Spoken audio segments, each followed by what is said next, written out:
Good morning. Is everybody here and fine on this beautiful Mother's Day with the sun shining and the warm air and not?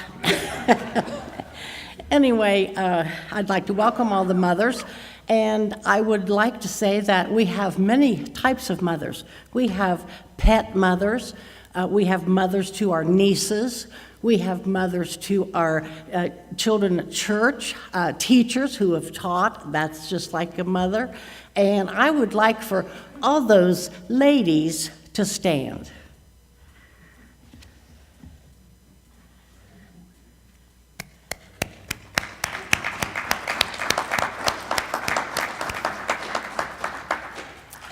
As I was knowing that I was going to do the call to worship this morning, it was like Friday. I was thinking, oh, I haven't even looked at the thing, the World Church thing in the, whatever you call it.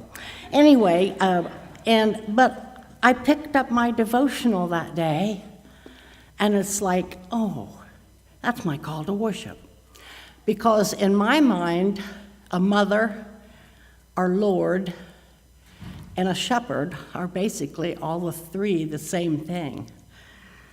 So this was my devotion. There were 99 that safely lay in the shelter of the fold, but one was out on the hills away, far off from the gates of gold, away on the mountains wild and bare, away from the tender shepherd's care.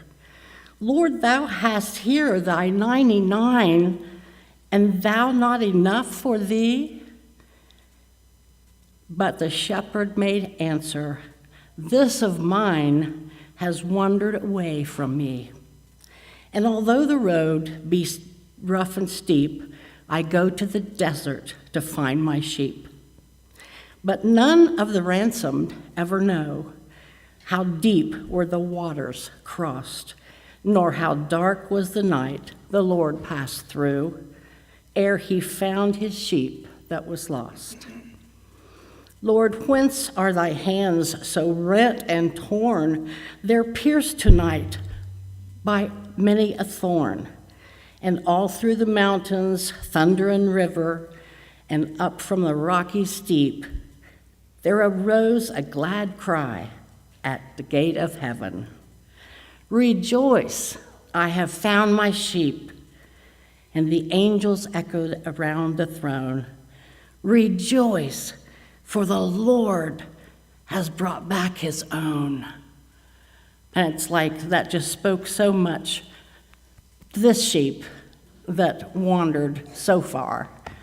The black sheep of the family, everybody has to have one. But anyway, it just brought me to think so much of my life, and that I have been, I'm sure, very far where he has had to have thorned hands to come and rescue me. And on this Mother's Day also, I'd like to celebrate all the mothers here, and there will be a little flower for you out in the narthex when you leave. Something else I want to share with you. My mother was tragically taken in a house fire after having Parkinson's for 10 years and not being able to leave her home. And it was quite horrible tragedy. But that night after we had planned at the funeral home, I went home and very distraught and sat down at my table, and I just kept thinking some things in my head. And so I wrote this poem that was read at her funeral. And then a friend of mine put it in the little paper that Southwestern City Schools used to have to honor all mothers on Mother's Day. God's gift. A gift from God, she said I was, to call her very own. A little girl to love and hold and be just hers alone. The years went by so quickly, we hardly have time to know. What matters to us most of all are the times from years ago. I recall on Sunday morning my mother in a corner pew, teaching all the little ones, sometimes only a few. She loved the children, yes, she did, and taught them of the Lord. I'm sure her efforts weren't in vain. She was meant to spread the word. In later years, she played and sang his praises all about. In a group of 5, they traveled, sometimes weary, there's no doubt. Spread the word, God did say, and I believe she surely did. Her love for him was more than life. She proved it time again. The last few years were nothing more than memories to recall. But I believe she had so many, they helped her through it all. She's heaven's brightest star right now, and she will always be. For as I look back, I will always know she was truly God's gift to me.